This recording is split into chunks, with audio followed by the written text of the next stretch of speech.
ప్రియ ఆత్మీయ విశ్వాసులారా, దేవుడు మన కొరకు ఈ దినము ఏర్పాటు చేసిన నేటి వాగ్దానము: దుర్జనులను చూచి మత్సరపడకము, వారి సహవాసము కోరకము. సామెతల గ్రంథము 24వ అధ్యాయము 1వ వచనము.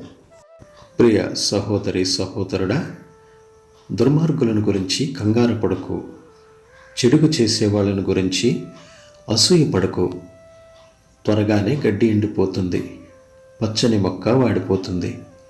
వాళ్ళ సంగతి కూడా అంతే. యెహోవా మీద నమ్మకం ఉంచి మంచిని చేస్తూ ఉండు. ఈ దేశంలో నివసించి విశ్వసనీయతను అలవరుచుకో. యెహోవాలోనే నీ ఆనందాన్ని కనుక్కో. అప్పుడు ఆయన నీ హృదయాభిలాషలను ప్రసాదిస్తాడు. దుర్మార్గులను చూచి అసూయపడకు, వాళ్లతో స్నేహాన్ని ఆశించకు. యెహోవా యందు భయభక్తులు తెలివికి ఆరంభం. మూర్ఖులు జ్ఞానాన్ని తర్ఫీదుని నిరాకరిస్తారు.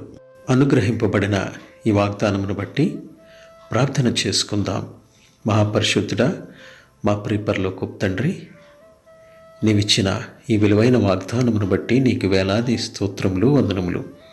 మా ప్రభో, నీ వాక్యంలో మీరు హెచ్చరించిన రీతిగా దుష్టులను, దుర్జనులను, చెడు చేసేవారిని చూసి మేము మత్సరపడకూడదని మీరు సెలవిస్తున్నారు.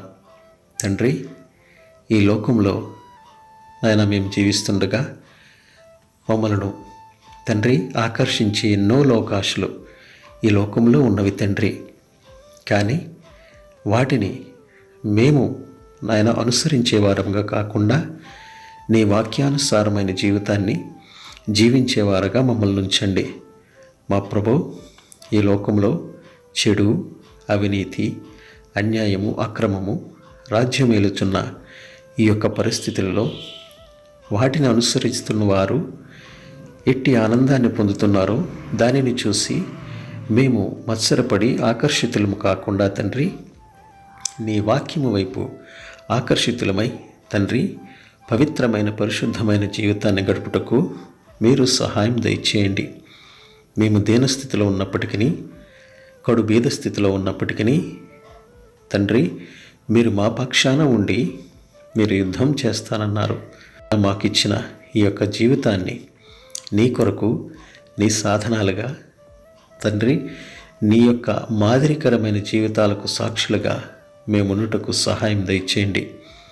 నీ కృప కనికరములు ఎల్లవేళలా తండ్రి వింటున్న ప్రతి ఒక్క బిడ్డపై ఉంచి నాయన, మేము ఈ లోకాశులకు లోనై చెడువారిని చూసి మత్సరపడకుండా నీ నామమందు మేము ఎదుగుటకు సహాయం దయచేయమని యేసు నామమున అడిగి వేడుకొంచున్నాం తండ్రి.